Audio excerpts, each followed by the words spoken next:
Okay, so we're going to be looking at snowboarding now. So a bit easier because we only have the 3 classes in snowboarding. This video footage was taken at the World Championships in Big White in Canada this year. There were 2 events, the banked slalom, which is what we're going to look at first, and then there was also the snowboard cross. But we'll have a look at the banked slalom. And I'll just let you watch the first couple of athletes and have a think about what class they might be in. I'll give you some commentary as well. Oh, how do I... Ragwell, do you know how to put the volume on the...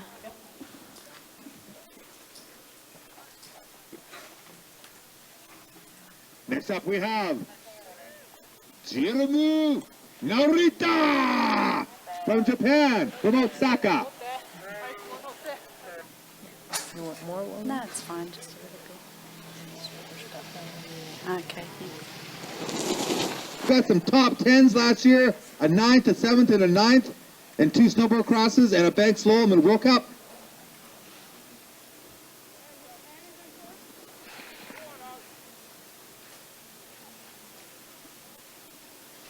We've got Owen Pick. Owen Pick from Great Britain, 25 years of age. He's an athlete and a veteran. Okay. If you go to your books, there's the observation sheet on...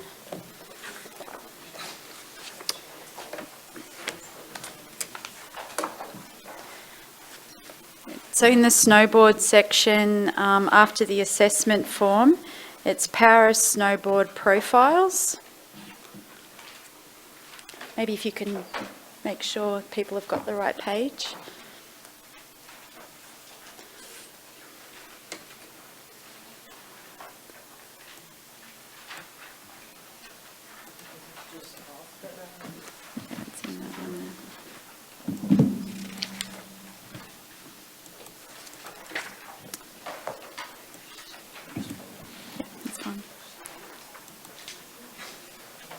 Okay, has everyone got the page that looks at the profiles?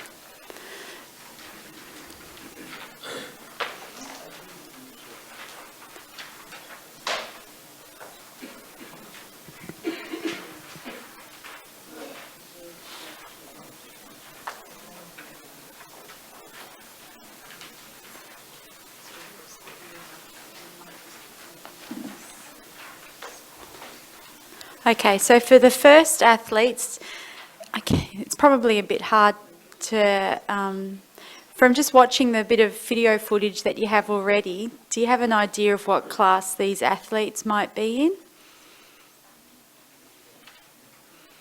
SB LL2? Yeah. They're very good, the LL2 athletes. So we'll have a look at each of them. And I'll just highlight some of the key features of what we can see. So you look first of all at the amount of flexion that they're getting at the knees and at the hips. So especially when they go around the turn. Can you see here? Got that really nice angle. So just remember that, because when we look at the LL1 class, you'll see that it's much different. So when they go around the gates, they're getting down really low. Just also watching the roll of the upper limbs. And when going over, see, trying to build up speed. So to build up speed, getting very low. Here's another athlete in the LL2 class. Again, you can just see here. Take a still shot on that one, getting good flexion at the knees and able to really get over to the edge. See how well he can bring his centre of gravity over the backside of the board.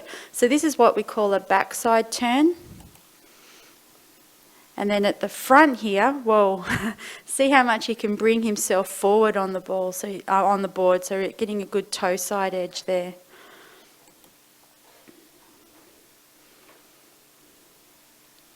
these athletes, well, this particular athlete has a below knee amputation. And again, getting nice and low to build up speed to get over the finish line.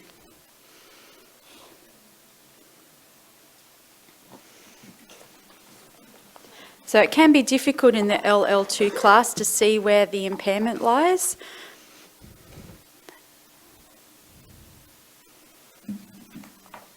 This is another athlete who has a below knee amputation, getting nice and low, good hip and knee flexion. You can see here how his centre of gravity is brought way over the board.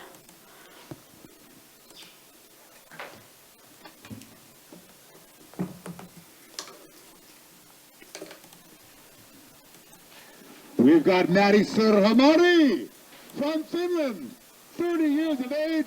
This is Matti Surhamari. Oh, we missed him coming over the finish line there. Yeah, that was incredible. Okay. My first one was okay. Second.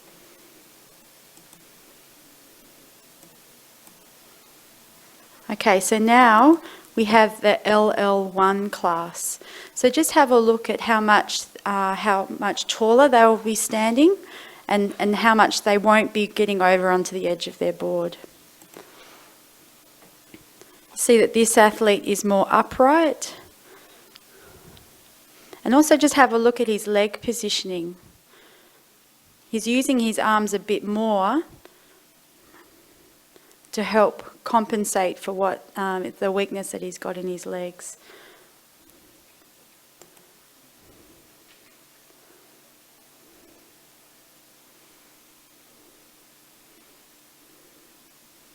This is a very interesting athlete. He actually has quite remarkable weakness in his lower limbs. And you could see how he's using his arms a lot more to compensate. Okay, here we have another LL1. You might be able to see where his impairment lies. Can anyone see it? Yeah. So the technology in the prosthetics is quite amazing now, that it allows the athletes with an above knee amputation to snowboard. But you'll see he's more rigid in his movements. He doesn't freely move up and down. He's more upright.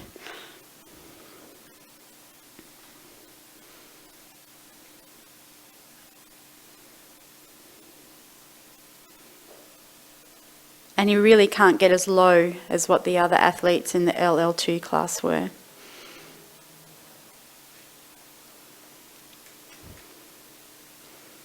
And now we have another LL2. This one is a little bit difficult to see.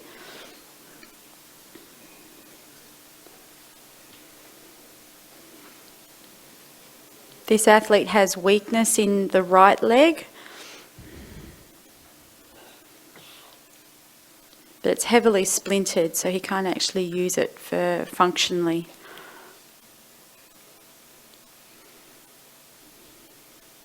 So there's just a fancy trick at the end there.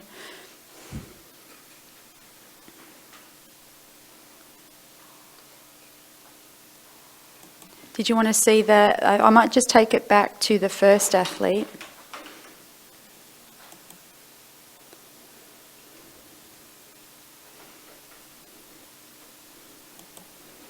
See his knees in this position? So he's got a lot of weakness, so it's almost like he's using his adductors of what he has of them to help stabilise himself.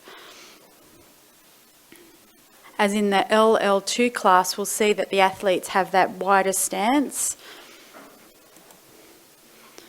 And here, where is it where he does it? Just watching his arms, I think it's on this, oh no, there was one turn where he was really using his arms to help him move around on the turn.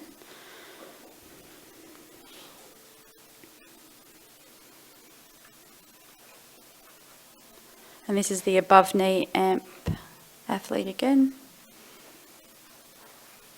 So a lot more upright.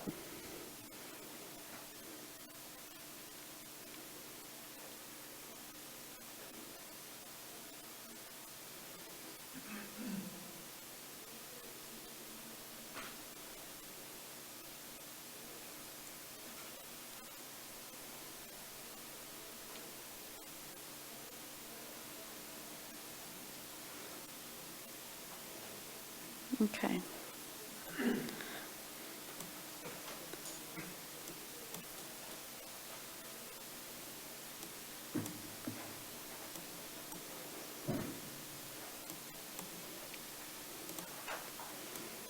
Okay, here we have the next race is the female LL1 class.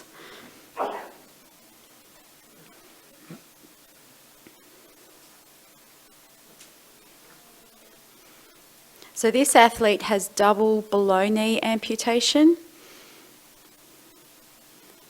So you'll see again, she's using her upper limbs a lot more to help compensate for balance. She's not getting as much knee and hip flexion.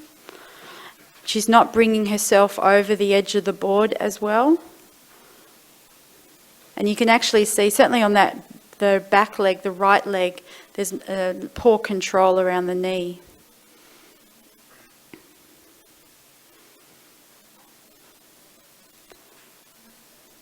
So she's really she can't get down low in that position, so she's using her upper limbs a lot more to get the speed to get over the finish line. This athlete has a neurological condition that's affecting both of her legs.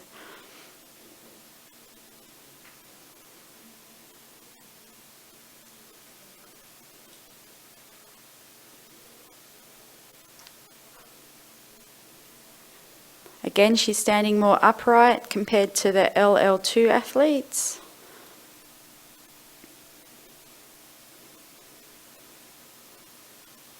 Oh.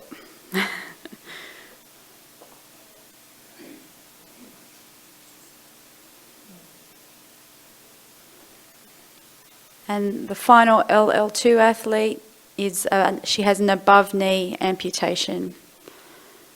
See if you can pick which leg.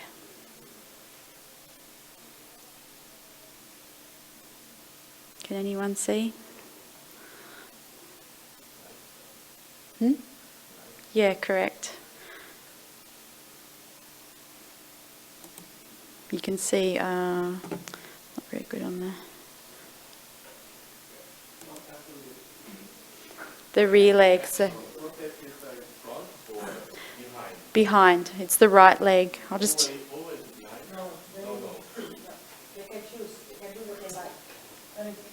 Yeah, we don't classify. An athlete can choose what leg they'll have at the front or at the back. And it also depends on if they're injured, which leg they used before the injury. Yeah. So if they're a goofy snowboarder before the injury, then probably they're a goofy snowboarder after injury.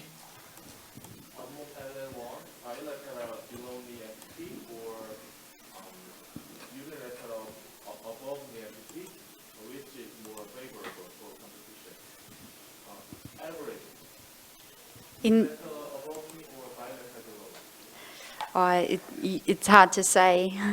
They're competing against each other. At the moment, the athletes who have an above knee amputation are probably competing better. But the athletes with below knee, double below knee, at the moment they're all very new to the sport. So I anticipate that as they get better, they will start to compete more equally to the above knee. But this is what happens when you put lots of different athletes together in the one class. It's difficult to say what one would be better than the other, because it also is the technology of their prosthetics. So this is the athlete where it's her right leg at the back. Just have a look at the degree of control she has on that right leg on the turns. She will tend to favour the front leg a little bit more. So her weight shift,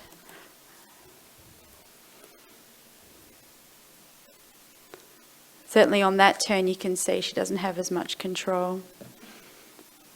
Using the arms a lot more to try and compensate for what she can't control underneath. Okay, so that's the bank slalom. In bank slalom athletes, it's just the fastest time who comes first, second and third. But then in the snowboard cross,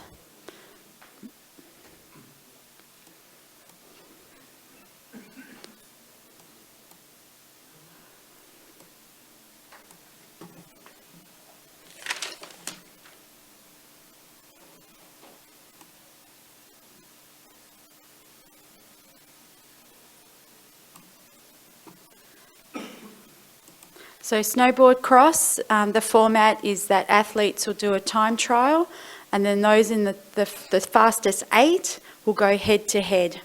And then it's elimination, and then we have the fastest 2 people, or the head to head knockout, and then 2 people competing for the gold medal. So this footage is taken of the heats. So here we've got the female LL1 class, sorry.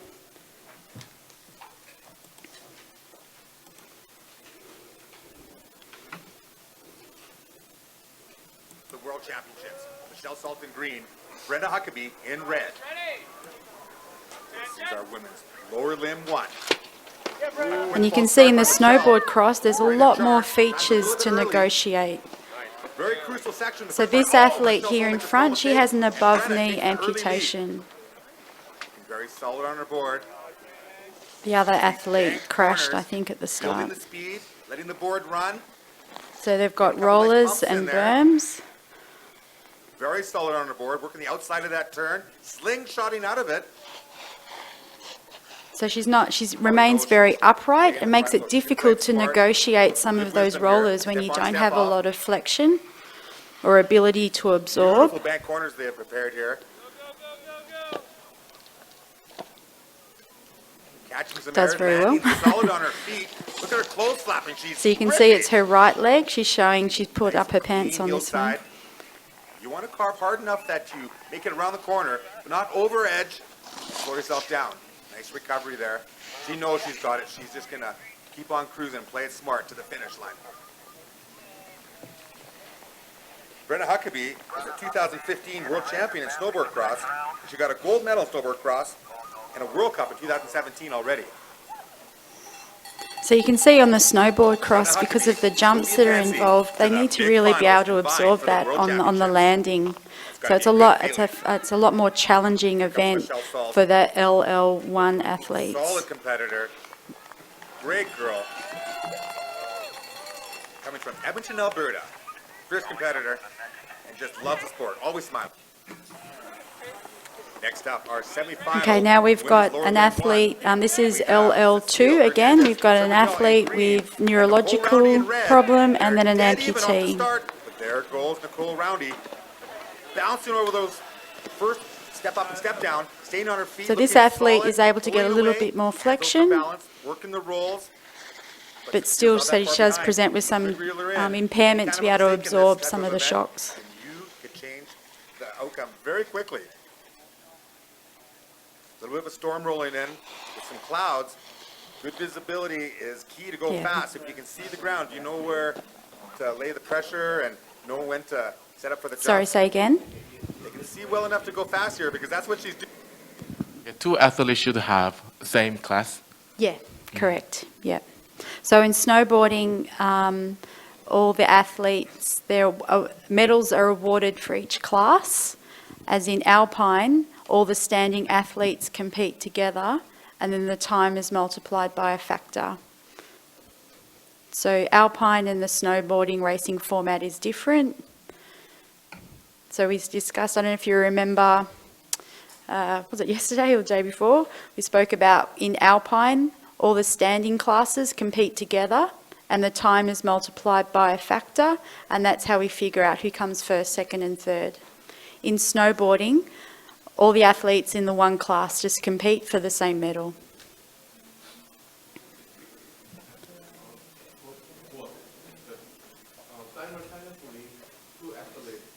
Yeah. Same class, correct. Yeah. Yeah, so in the snowboard cross format, they have all the athletes do a time trial, and then the fastest 8 will go into the head-to-head format. If there's an odd number, if there were only 7 athletes, I guess they only would take the top 6. I'm not actually sure what they do when there's an odd number, but you would need at least 8 athletes. Sorry, where are we up to here? Okay, this is a good one to watch. So this is LL2 female, And in the class, we've got one athlete who has a below, no, I'm not going to tell you, actually. Have a look at both the athletes. It's just at the start where we can see a nice difference between the two. So I'll play it a couple of times and see what you can see.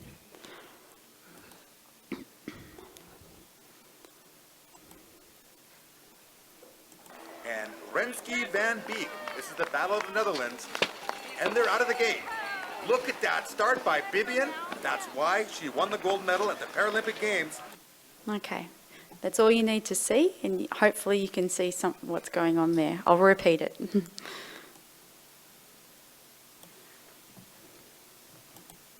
Great racing. And now for our lower limb Okay, two. here it comes up again. First of two Just having a semifinals, look at we the start. have Vivian Mentel. Maybe looking at the Renski athlete van on your Beek. right. This is the Battle of the Netherlands. And they're out of the gate. Look at that start by Bibian. That's why she won the gold medal at the Paralympic Games. What can we see about the athlete on the right, or do you want to see it again? The green, there we go, green athlete. Yeah, nice. Yeah, correct. I'll play it again.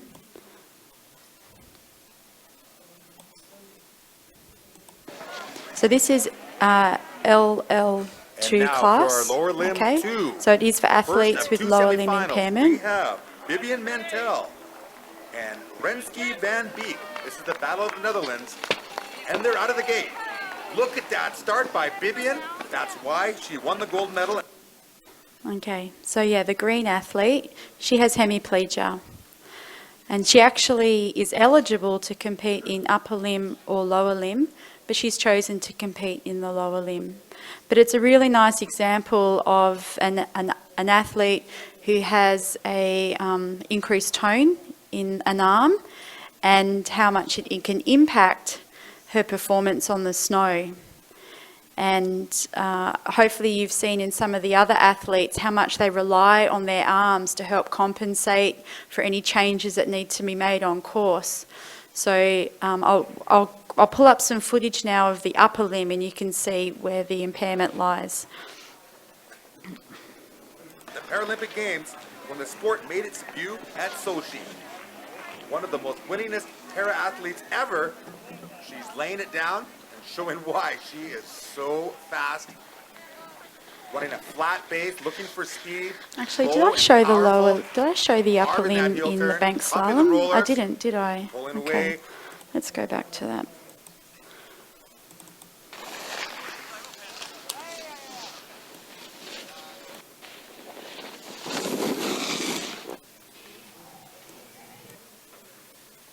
Louis And lost her leg in a motorcycle accident. came in with very low expectations, and Okay, so I'm going to show you the upper limb class, and we'll go back to the bank slalom because the first athlete really has a nice demonstration of what it means to have one arm that can't be used. This athlete had a brachial plexus injury, so he has a flaccid upper limb, so he chooses it to wear under his bib. But without having that front arm to help him with trajectory, it actually makes it a lot more challenging for him. He's very good. He manages to compensate for that very well. But I think it offers nicely actually what the challenge is when you don't have a full upper limb. Because most of the other athletes in the upper limb class have quite minimal impairment. So the next two you'll see in this athlete, he has a below elbow amputation. So he still has a lever, so his rear arm he can still use as a lever, and you see he uses it a fair bit.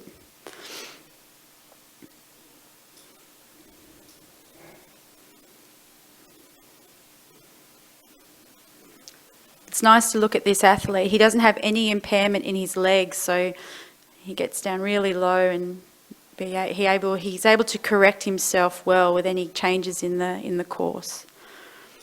And then we have a bit longer lever again. So this athlete also has a below elbow amputation, but it's longer. He has a longer forearm than the athlete before.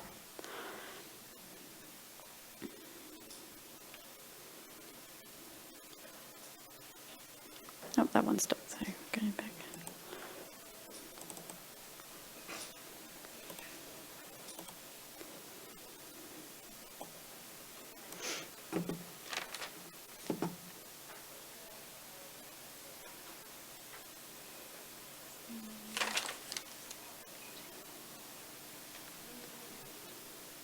Okay, these are probably the two best athletes in the world right now. So we've got two athletes, both have below knee amputations. So let's have a good look here. And they're out of the gate. See that they're able to absorb a lot of the undulations much better than athletes in the LL1 class. They're able to get onto their edge, their toe side and heel side edge. The transition time is much quicker. And it's a game of tactics when it's head to head. So, you want to try and find that fastest line. He's going to try and make the pass here. Not quite. He can't make it stick.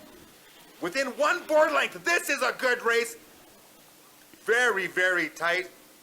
See how they stay down low, helps them to build up the speed. 5 board lengths behind. Nice tight line by Michael Shea there. Maddie Surhamari, though. And they want to try and get the fastest line, so that means trying to get as close as to the gate as they can. That is carving. That's how you do it. Great speed from these fellows. Oh, what a display of athletic prowess. Whoa. See how low they go? It will be Maddie Surhamari moving on to the big finals. Yeah, and Michael nice. Shea moving on to the small. Can you see that difference? They're really low to the snow. They're putting their centre of gravity down low, which is almost impossible for the athletes in the LL1 class. For an athlete who has an above knee amputation, an athlete who has both legs, who have increased tone or athetosis or ataxia or weakness, and even them athletes who are double below knee amputees. So there is a big difference between the two classes. Finals, the CU will get 3rd and 4th. Great racing from these guys. Wow, that was close. Nice hug at the And end. hugging it out. Here's a replay of the start. Here's another two athletes. They also are both below knee amputees. Oh no, this is a rerun of the one before, sorry. Let's move forward. Right, very, very close, but he can't make it stick. And again, Maddie Surhamari squeaks ahead. Great racing.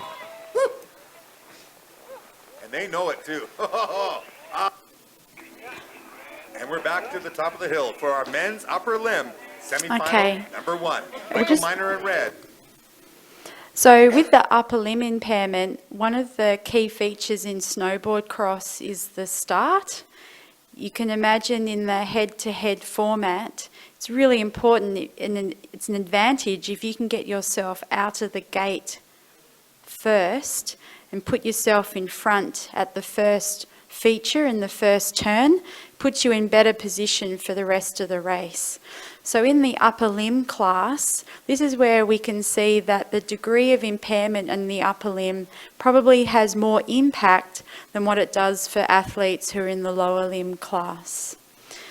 The start is standard across all the athletes. They can't make any adaptations to the start. And so if we have a look just at the still shot of this picture, the athlete with the red bib, you can see here, he's able to use the stump that's below his elbow as a bit of leverage to get off the gate. As on here, he can use a full hand to be able to grasp onto the gate and pull himself out. This athlete here, he has a longer lever, so you can see he's actually going to be able to get a bit more leverage because his ability to then be able to flex and pull out of the gate is going to be better because this athlete with the shorter lever, he has shorter leverage, okay? So we would perceive that this athlete has a little bit more of an advantage getting himself out of the gate compared to this athlete. James Barnes-Miller in green. Locked and loaded in the gate, ready to rock, and here they go. But when they're on They're both course, skateboarders, so we the have impairment both is skateboarders quite here. minimal. They both have reasonably long levers in the arm. They can both use their upper limbs quite freely to help make any corrections on the course or move themselves over from toe side, heel side turns. You can see how they're both using the upper limbs quite effectively to help with their trajectory on course. James Well, Barnes-Miller, a little off balance and goes down, loses all his speed. It's all about Michael Miner. Pulling away, he looks back, he knows he's got it. Now look, he's going to stand up, take it easy. Shows experience, he's going to save some leg strength. He doesn't need to pin it too hard because he has enough. so here's an athlete who doesn't have any leg impairment, and you can see how he's able to get himself down really low.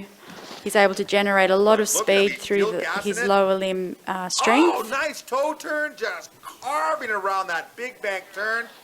So once an athlete with this minimal impairment is on the snow, you would consider that his impairment is quite minimal. It's primarily at the start of the course that we see that's where their impairment lies. Michael Miner advancing on to the big finals in men's upper limb.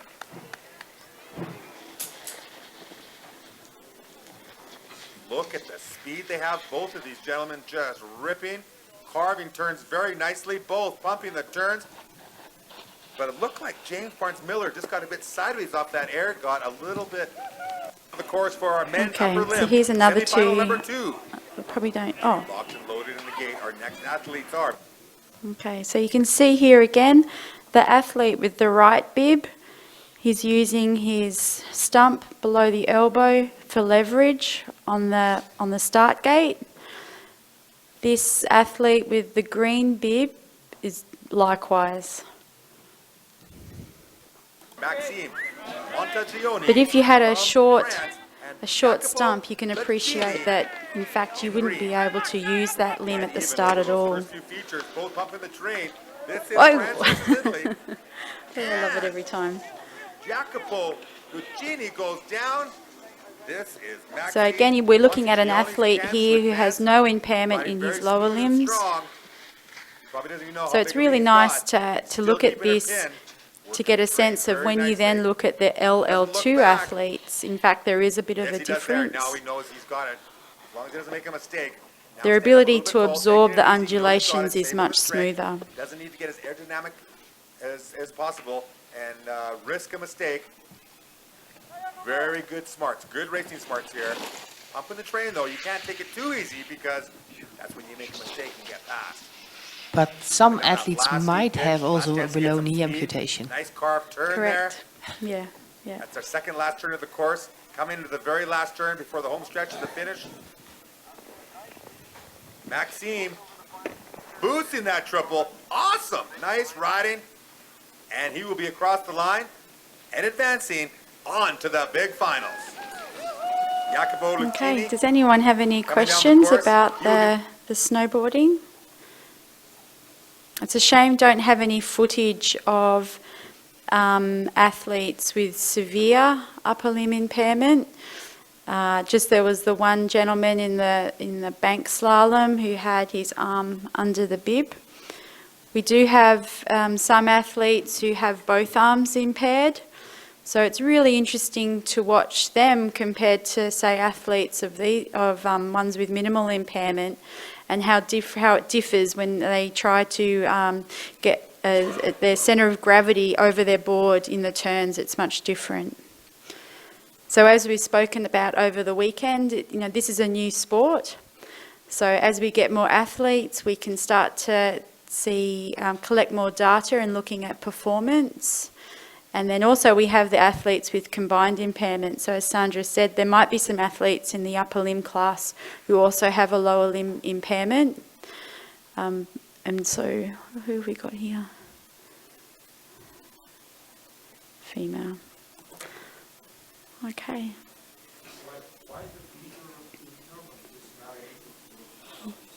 Yeah, good question. A lot of people, there are some snowboarders who do have visual impairment. Initially, it was considered that there wasn't enough, from a safety perspective, they figured they couldn't have a racing format because what it would entail is having a guide on course as well. And if you've got a guide on course, say and you've got already two athletes, so you'd have two athletes and then two guides, it would become quite dangerous. Possibly in the bank slalom format, you could have a guide, and I think that's something that the sport would look at in the future as numbers grow. But for snowboard cross, which was the original racing format in para snowboard, it was just considered to be unsafe.